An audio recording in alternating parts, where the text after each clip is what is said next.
All right, so we have gotten more compensation from Kuro Games for all the issues and everything that have been happening during the launch of Wuthering Waves, which is absolutely insane for what we're going to be getting. They put this tweet out about 3 hours ago from when I'm recording this here. They said, "Dear Rovers, since the official launch of Wuthering Waves, we have received a lot of valuable feedback and suggestions through social media and in-game surveys.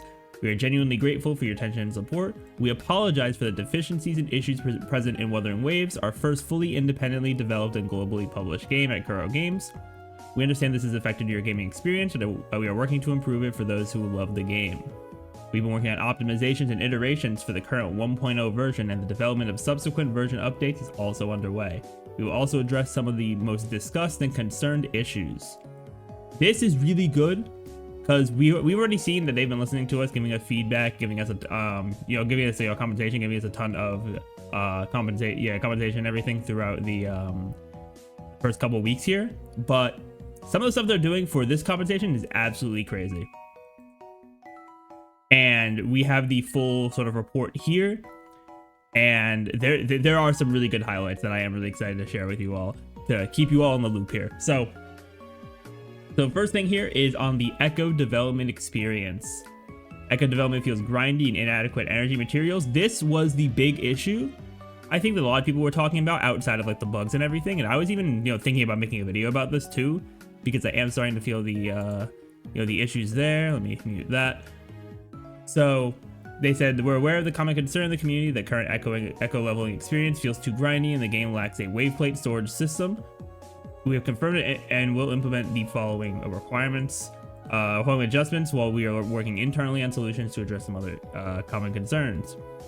All right, so with the current version of 1.0, they're going to launch a limited echo material double yield event, core cleansing. So similar to the double rate events that we have in Honkai Star Rail, so that's going to be very good. In 1.1, they're going to adjust the progression system to reduce the shell credit costs of echo development, so make things not as expensive, which is very good. In 1.1, they're going to remove the reward cutscene, the tacit field. This is honestly, it might seem like a small thing, but honestly will be such a nice quality of life, just because that cutscene takes like 5-10 seconds for like no reason. And tacit fields end up being so important, so it is good that they're going to remove that. From version 1.1 and forward, the yield of echoes and echo development materials will be increased, which is great because we're going to be able to get more echoes as well as more materials to level them up. And in upcoming updates, we will introduce the wave plate storage system. This is gonna, I assume, will work pretty similarly to Honkai Star Rail's reserve Trailblaze power system, which is really good, so that even if your wave plates will overcap, it will still be, you'll still be able to have that reserve as well. So you don't have to be as stressed about them overcapping, which is really nice because I've been low-key stressed sometimes and making sure my wave plates don't get overcapped, so that'll be a nice thing to have as well. The next here, regarding the handling of our reward system area when recycling developed echoes. So yeah, this is a bug that that happened where people, the amount of shell credits players obtained when recycling developed echoes was wrong, and they fixed the problem already through an emergency update and issued compensation already.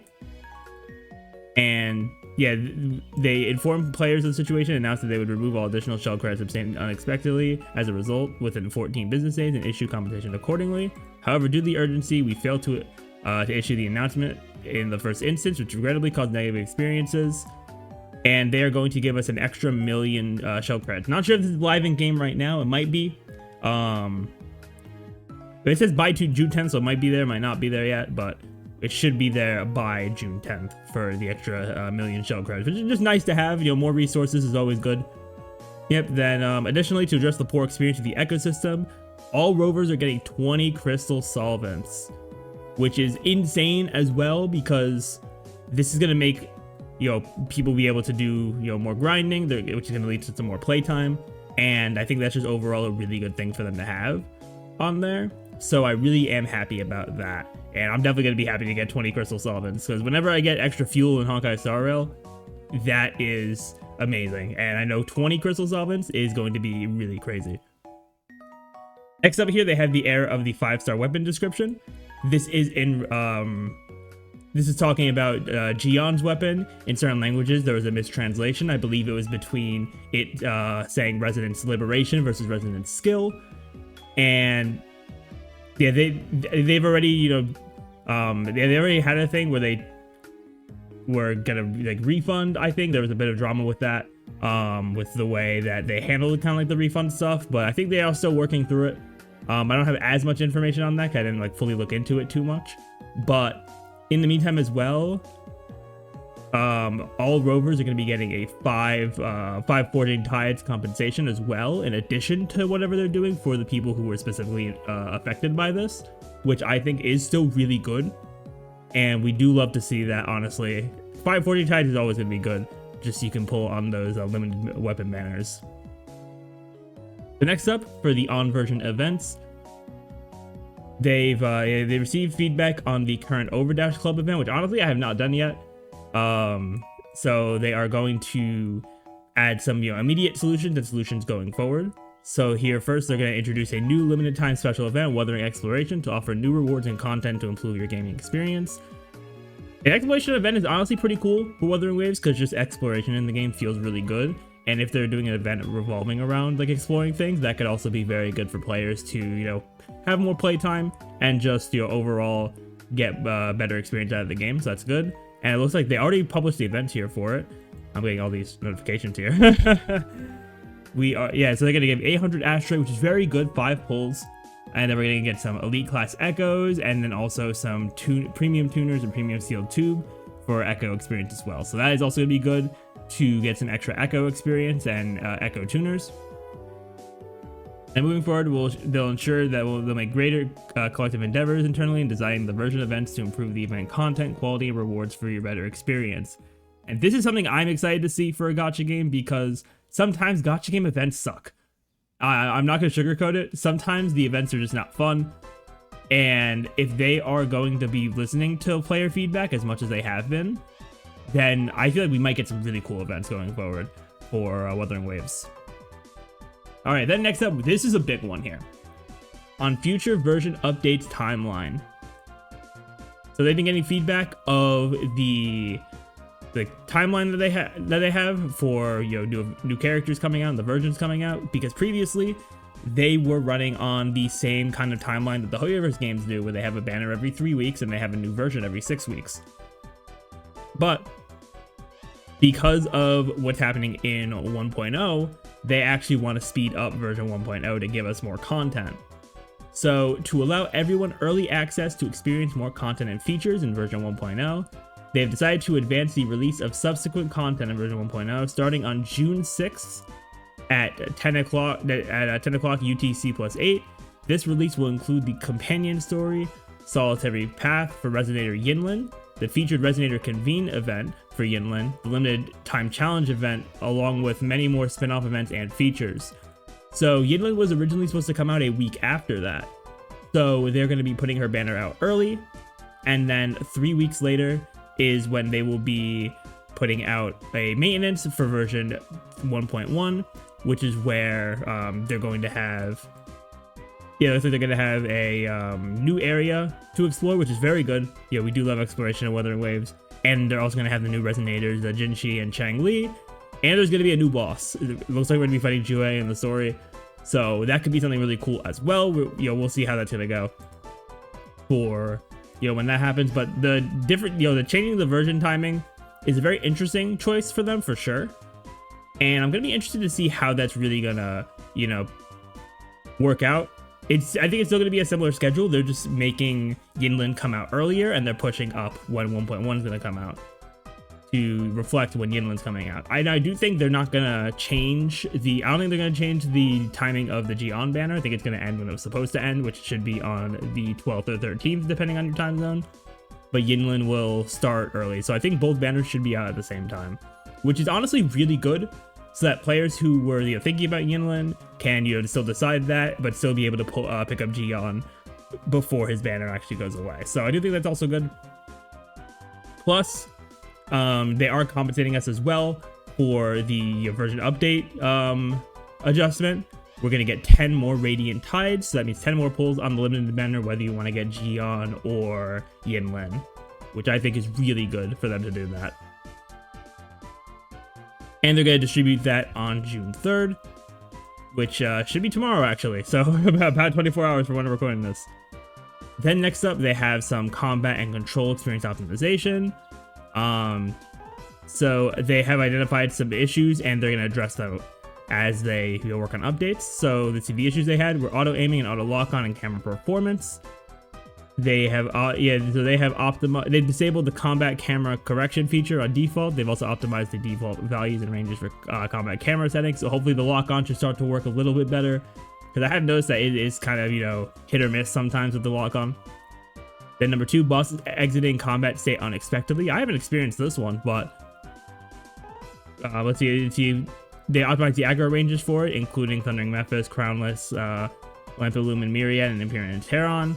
And just adjusted the prereqs for enemies to leave the combat state to reduce abnormal disengagements. And in the coming updates, they'll introduce a disengagement warning feature. That's actually good. So like if you get too far away, it'll give you a warning as opposed to just stopping combat entirely. I've never really dealt with this issue, but it's good for them to be fixing it if it has been an issue for players. Ghost touch issues on mobile. I don't play on mobile, but at the same time, I do know a good amount of the player base probably will be playing on mobile. And then, yeah, I assume a ghost touch feature would just prevent like any misclicks or like accidental like actions. So that will also be very good. And further up versions will have further optimizations for mobile controls. So that's always very good. Then delayed availability of custom key binding feature. They're going to, I guess custom keybinds unlock a bit later, but they're going to make it to where it unlocks at Union level 2 once we go to 1.1. So at the end of the month, we'll have, new players will have that Union level 2. And they're also going to introduce a new tutorial for the custom key binding feature. We'll gradually support more custom key binding options for both keyboard and mouse and controller modes. So making it, to where you can have more custom key binds is very good. I do think that that's going to be helpful for people to be able to play how they want to play. Then they have controller mode experience optimization. I know I've heard some things about controller support being kind of iffy for the game. So they are going to do some optimizations to remap current controller shortcuts for open chat to open map, and option to invert the y-axis. And they're also going to have controller mode supported on mobile devices in the future. So that's also going to be very good. Then lastly, for these optimizations for gameplay, poor game field design impacts signification. So in the future, they're going to constantly improve the event signification and game field design for characters and monsters to enhance the overall combat experience and positive feedback during battles. So very good stuff overall they're going to be doing for the gameplay optimizations. I think we are almost done here. The last main section is on other content, so there's other miscellaneous things. So currently there's no purchase limits for store items like flour leading to accidental purchases. So they are going to add some store limits, which, it is what it is. For the stores that they're going to be adding limits to, it's not really that big of a deal. So yeah, that shouldn't be too crazy. Audio and sound effect bugs. They already did address this already, which is really good. And they're going to continue to optimize the audio experience, which is always good. We do love a good audio experience when it comes to these kind of games. Performance issues, crashes, and instability. So they have optimized it a little bit, but they are going to continue monitoring crash reports and continue to implement fixes so that these optimization issues do not happen as frequently or if at all. Then the Depths of Elusive Realm event optimization updates. So it looks like they are going to improve on the Elusive Realm event, which I already think is pretty fun. So having updates on that is going to be very good because I see it very similar to the Simulated Universe and Honkai Star Rail. And while Simulated Universe was fun at the beginning, certain things have made it be a bit less fun or a bit more boring over time. So I do think updating the mode relatively consistently is going to be super important for that. So yeah, those are the the compensation patch notes over here from Kuro. Very good stuff overall. The biggest thing, of course, is Yinlin coming out a week early. So we are definitely going to have some fun time getting Yinlin. I have been saving for her, and the extra 10 pulls we're getting too is going to help me there too.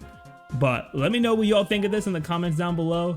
And I gotta be honest, I think really, looking at all this compensation, there are only 3 words I can use to end this video off.